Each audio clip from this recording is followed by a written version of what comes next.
I don't want to scare you, but spirits are real and they're absolutely everywhere.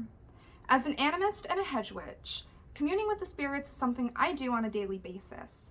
So if you want to know more about spirits and how to work with them, or if you're just curious as to how I work with them in my personal practice, this video is for you.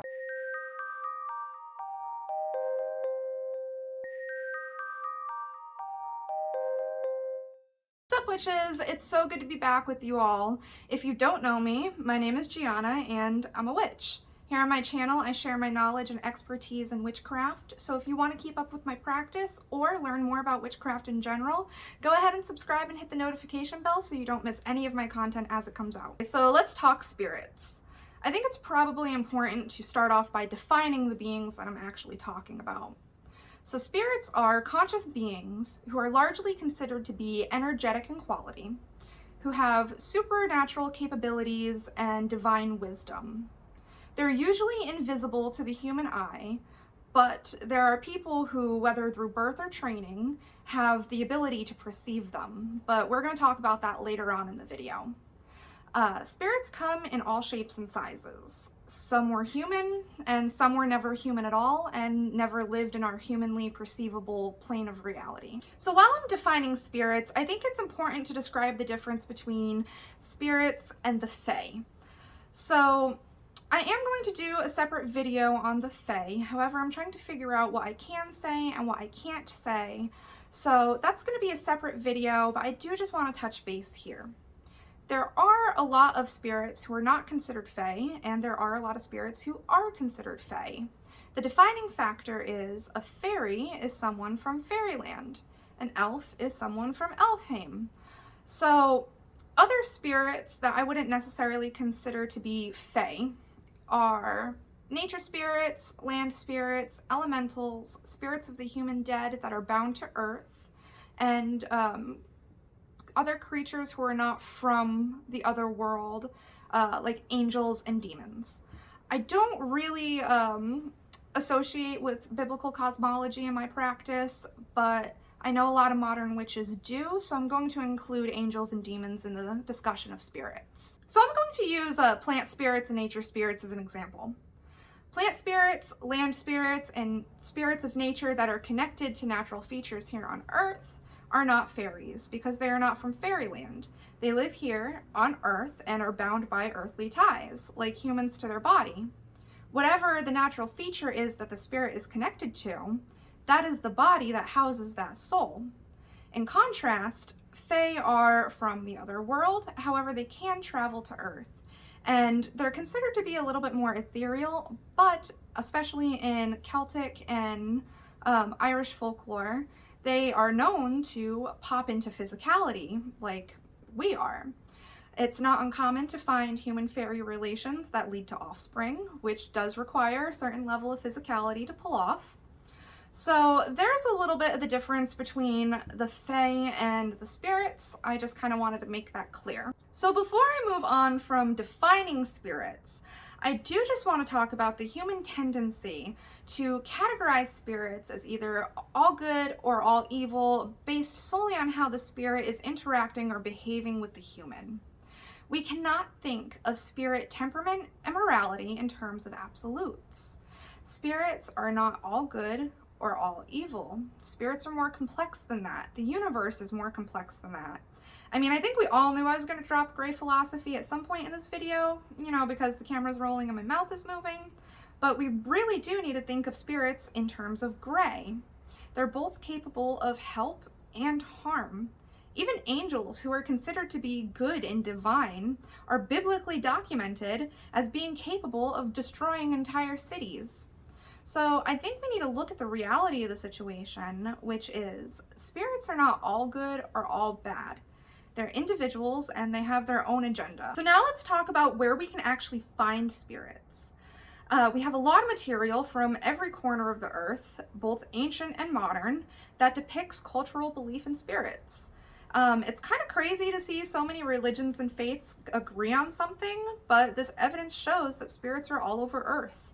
And beyond that, they can live in other worlds and different dimensions. It really depends on the spirit. And every culture also has their own interpretation of different spirits and the worlds that they come from. So it's important to familiarize yourself with a variety of folklore from many different cultures to kind of get that understanding of all the different types of spirits you might come across. But for fundamental spirit work as a witch, I think it's important to understand that there are spirits all around us. As we transition now into spirit work and how interacting with spirits actually relates back to witchcraft, I want to talk about what spirits are actually capable of. We've all heard spooky stories of spirits unleashing great power onto humans. And it's very common to appease spirits in order to avoid their wrath. This practice is found in cultures all over the globe and really validates the power that spirits have presented in history. So the spirit will have different powers depending on what the spirit actually is. So using nature spirits as an example again, they might have control over the fruitfulness of the land, crops, and other natural disasters. Spirits can also have great power on humans directly. For example, the fae are notorious for causing insanity, creating illusions, causing sickness or injury, healing sickness or injury, and deciding the good or bad fortune of humans. We also see generalized evil spirits possessing or causing harm, physical and spiritual, to humans. But on the flip side of that, we see generalized good spirits protecting humans, guiding them away from danger, giving them divine knowledge, and just being generally helpful. Another aspect of a spirit's power is their divine wisdom and their otherworldly knowledge. Spirits are masters of magic, and they've been known to act as teachers to witches. They've also been known to come and be our assistants in our magic and witchcraft. These spirits are referred to as familiars. A familiar can be any type of spirit, and witches might have multiple familiars at once. Not every witch has familiars, but it's a very common practice. I'm going to do another video on familiars because it's a very big topic, but here it's important to understand that familiar is a spirit that provides services to a witch. I think it's pretty obvious as to why a witch would want to build a beneficial relationship to spirits and start working with a familiar. So let's talk about what a good relationship actually is. It's imperative to respect and honor the spirits in our lives. They are not blessing dispensers that we call on when we need shit. Don't be a user because it's really annoying and nobody likes it, especially spirits. The best way to build a good rapport with the unseen ecosystem is to give consistent offerings. This is kind of like bringing your new neighbor some cookies after they move in, and later on they might bring you some vegetables out of their garden because they remember your kindness. It's really important to remember that we never give in order to receive. We all know somebody who only does nice things for us in order to get us to do XYZ for them. Spirits know what you're about. They feel your energy, they know your intentions, and they don't like selfish people generally. Nobody does. So it's really important that when you give an offering, you have to give it without selfishness in your heart. So what sort of gifts can we give to the spirits? Pretty much anything that has value to you. Food and drink is really common.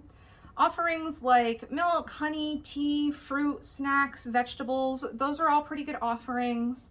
Meat is valid. You could offer meat, though it might attract a more predatory type spirit, which could be potentially dangerous, especially if you're just starting out. Certain food has certain metaphysical qualities as well, so it's good to do some research into that to kind of get an idea of what you're offering and what it symbolizes. You can also give spirits non-food items too. I like to give the spirits in my life dried flowers and herb blends, but some other ideas might include jewelry, knickknacks, or some things that you found in nature like rocks or shells. I've also bought crystals and statues for the altars that I've created for my spirits. Actually, creating an altar for the spirits in your life is an offering in itself, because when we create that altar, what we're doing is giving them a space within our home. And then when we upkeep that altar by cleaning it or maintaining it, that's an offering of dedication and service. Some other offerings that are service type that you might want to give to the spirits in your life would be cleaning up litter in a sacred place, or protecting a natural feature, or even carrying out a task that the spirit had asked you to do for them. Once we start to honor spirits, they tend to become more active in our life. Thus, we can start to build that friendship with them. But how do they communicate with us in order to even have that friendship? Well, the way spirits are perceived largely depends on the human individual's capabilities and psychic awareness. We all experience spirits differently through our six senses. Me personally, I feel and I see spirits, but I might not see spirits the way other people do. I've only seen spirits as complete physical apparitions, like plain as day, solid, like I see you or me, about a handful of times. Spirits more commonly look like static, color, orbs, and sparkles because I see energy through my condition called visual snow. The best first step to spirit work is building up your psychic awareness. Now, some of us were born with spiritual awareness or stronger psychic senses than others. Now, these abilities, they can be trained in anybody who has a soul and a brain, so don't be disheartened and don't think that you aren't psychic enough to work with spirits, because you are. You just have to train it up and put in a little bit of work. Now, I was born with second sight, and I still had to dedicate a lot of time, effort, and magic into building and strengthening that ability. It's a lifetime of perfecting your senses. It doesn't end. The training never ends. So even those of us who were born with a natural psychic awareness still have to put in the work in order to keep that ability. Now, that being said, there are countless resources and exercises for training up that ability. My advice is pick the one that resonates with you and your practice.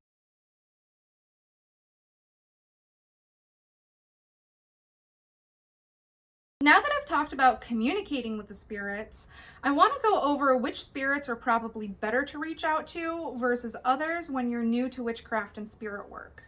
We want to shoot for spirits that are going to be generally nicer to you and are a little bit more kind to humans in general, and we want to avoid the ones higher up on the danger list. So right off the bat, working with the fae and demons should be left to the people who have trained to do so. It requires a lot of knowledge and expertise to deal with these beings safely. So some better options might be reaching out to your house spirit, ancestors, nature spirits, or land spirits in your area. These spirits are more kind to humans and are more likely to help you learn about the spirit world in a safe way. Later on, they might be willing to protect you even from more dangerous spirits that you want to reach out to once you're a little bit more experienced. First off, knowledge is power. There's an insane amount of studying and research that goes into spirit work. You have to know how to conduct yourself and behave yourself around spirits as to not offend them. And you have to be knowledgeable about how the spirits as individuals operate prior to working with them. And this is especially true of anyone who's interested in working with the fae or more dangerous spirits. Some generalized forms of protection that you might want to incorporate into your spirit work might include cleansing, purifying, which yes, they are different, banishing, and creating some sort of protection ward or talisman. Salt, rosemary, and mint are also agents well known in purifying or warding off evil spirits. Really, it's just so important that we're working safely with these spirits, and it's important that you have some skill as a witch under your belt before you start working with spirits. Really, I think that spirit work is probably more for intermediate and advanced witches, and I don't want to sit here and gatekeep the practice because there's no gate to keep. Spirits are all around us. They can reach out to us if they want to, and, you know, they're a part of our world, and they always have been. What I'm saying is, I would be heartbroken to find out any of you watched this video and then ran out and just started working with spirits and eventually got hurt. It's so important to have fundamental energy work mastered. It's important to have consistent, successful results from your spell work. And it's important to have studied protection magic for an extended amount of time before you start working with spirits. So that's it for this video. I do want to say I would love to hear what you have to say about this video. I would love to know if you work with spirits or if you're excited to start working with spirits. If you have any spooky ghost stories, I would absolutely love to hear them in the comments. Please do not make me miss that paranormal goodness. Also, if you have any questions about spirit work or my personal practice with spirits, ask away in the comments, and if I can answer them, I totally will. Until next time, everybody, happy casting!